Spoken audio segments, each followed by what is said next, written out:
Please join me in welcoming Paulo Ramos.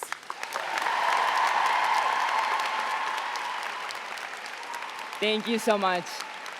Thank you. It honestly, it feels completely surreal to be here.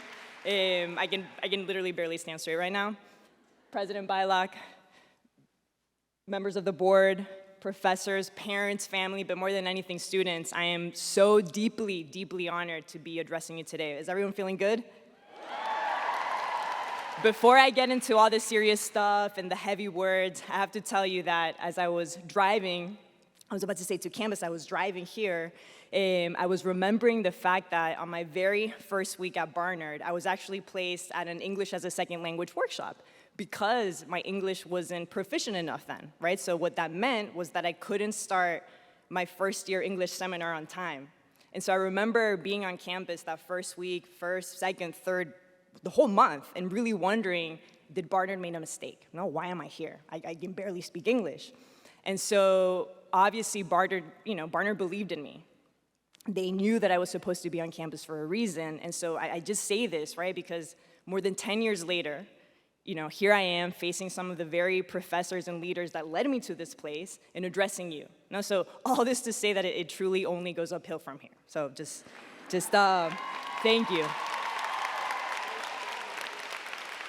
I really don't expect many of you to actually know who I am, specifically the parents. I'm a millennial, but I don't expect many of you to know who I am, but do know that the only reason that I am standing in front of you today with a little bit of wisdom is because of the way that Barnard has taught me to see myself and see the world, right? So yes, I've had all these fancy experiences, right? I've worked at the White House, worked in 2 presidential campaigns, I went to fancy Harvard, I wrote a book, and I now get to travel the world as a journalist, but it is the lessons that Barnard taught me that continue to keep me grounded in myself and in my work. So Barnard has taught me to always take a step back and make sense of the world, to examine the world. Barnard taught me to see things that aren't always in plain sight, and more than anything, Barnard has taught me to find change when the prospect of change seems completely implausible.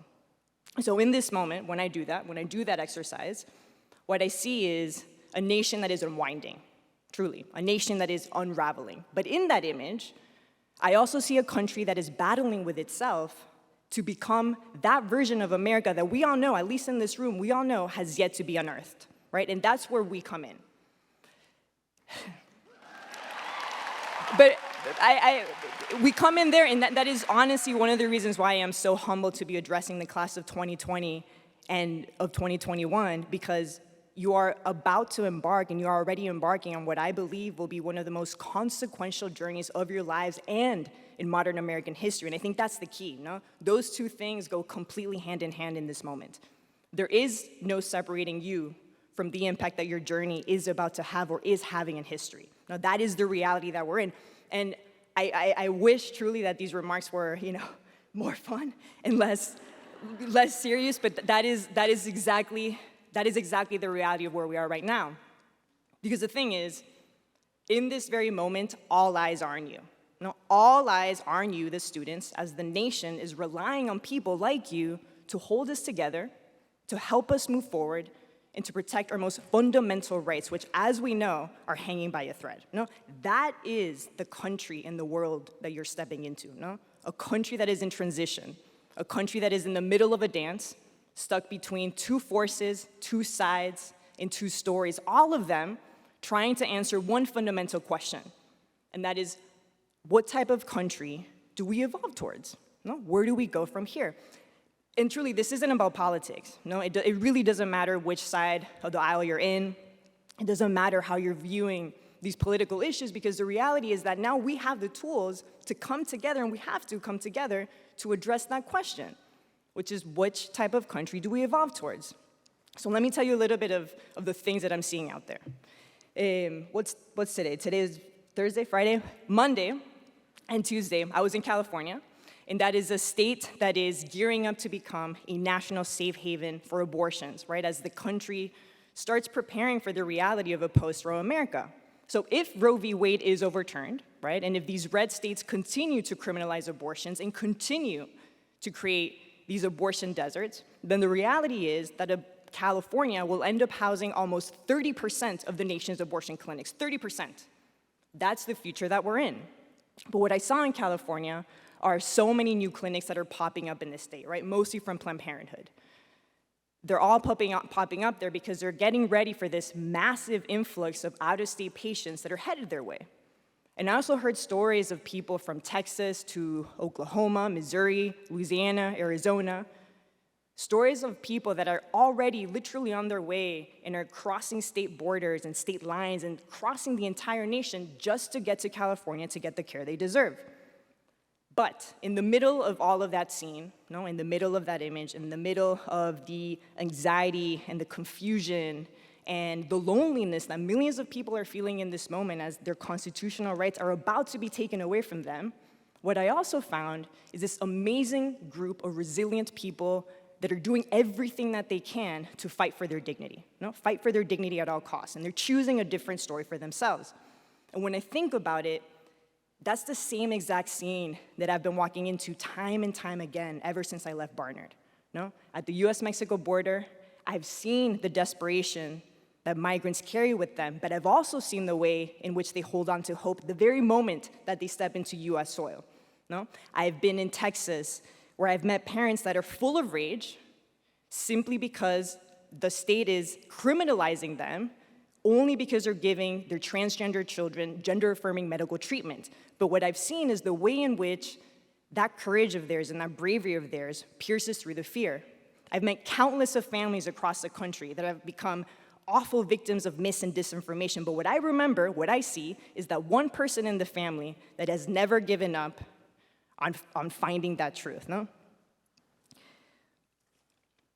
You see, many of these people's lives are hanging on that delicate balance of transitions that I was telling you about, right? There are millions of people in front of you, across us, next to us, every single day that are caught in the middle of that dance, right? Between two forces, two sides, and two stories. We know, there are times in which it's easier to stay on the other side of the border than it is to cross it. Sometimes it is easier to stay in the shadows than it is to walk openly with pride. It's easier sometimes to turn that car around than it is to keep driving and driving miles and miles and miles away across the country just to get the care they deserve. That is easier. But in every single one of these moments, what I've encountered is that the end decision has always been to keep moving forward, to keep pushing through, to keep rising. And that's because all of these people ultimately believed that there would be someone on the other side of the line that would help them build on that courage, help them build on their courage and help them choose a different story for themselves.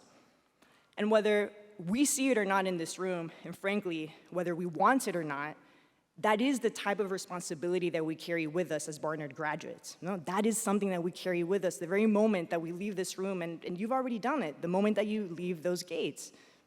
And that responsibility tells us that we always, always, always have to tilt that balance of power towards justice, always, right? And that is a story that we've been taught is always worth fighting for, always. Now, you have to understand that, as I said, this is so heavy, but it's true. You are literally carrying the weight of the country on your shoulders. And I wish it was an exaggeration, but you are. And you also have to understand, as they've already told you, that there literally is no better classes prepared to take on this task than yours, the class of 2020 and 2021. There really isn't, and I mean this completely. Yes.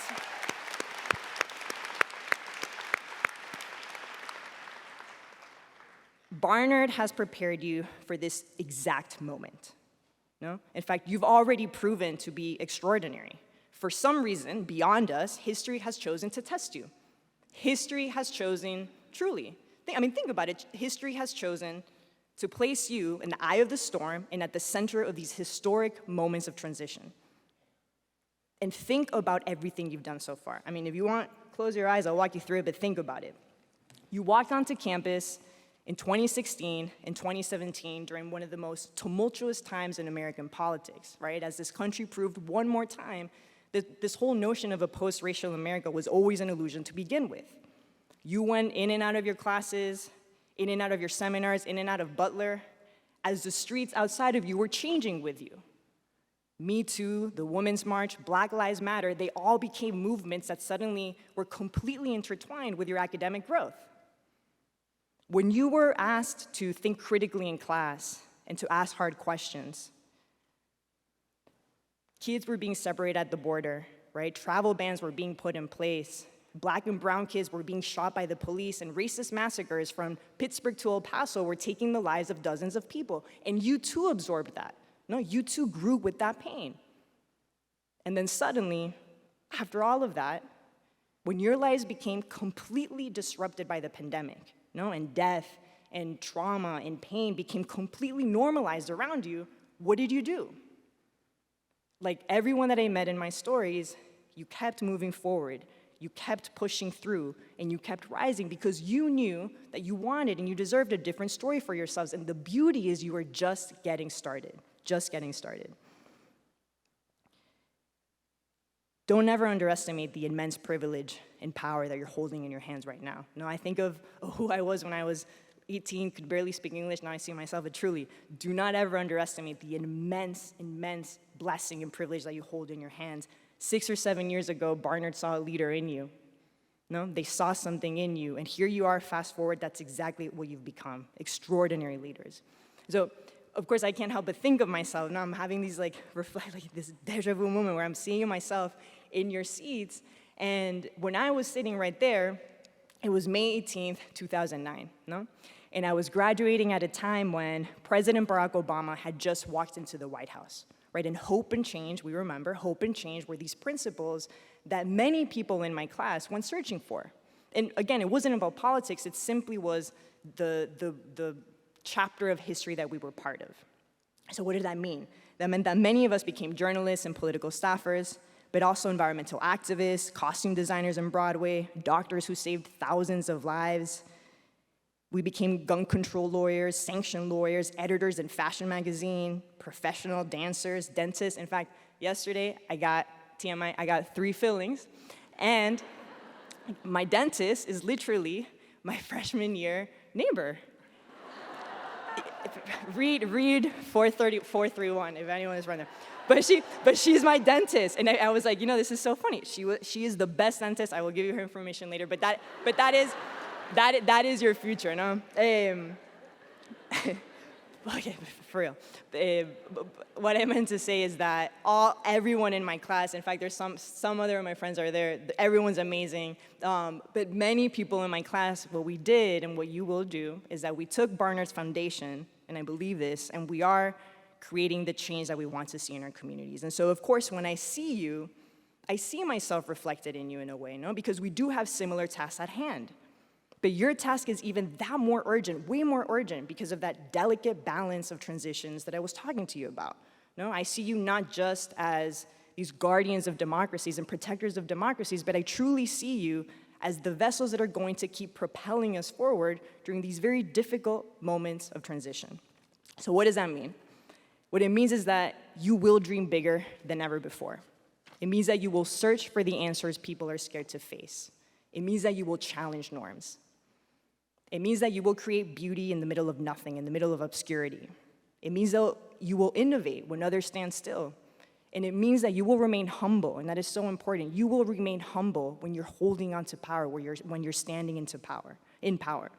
And all of that, you will see, all of that, pieced together, will slowly unfold into the question that history, for some reason, is calling on you to answer, which is, what type of country do we evolve towards? No? Where do we go from here?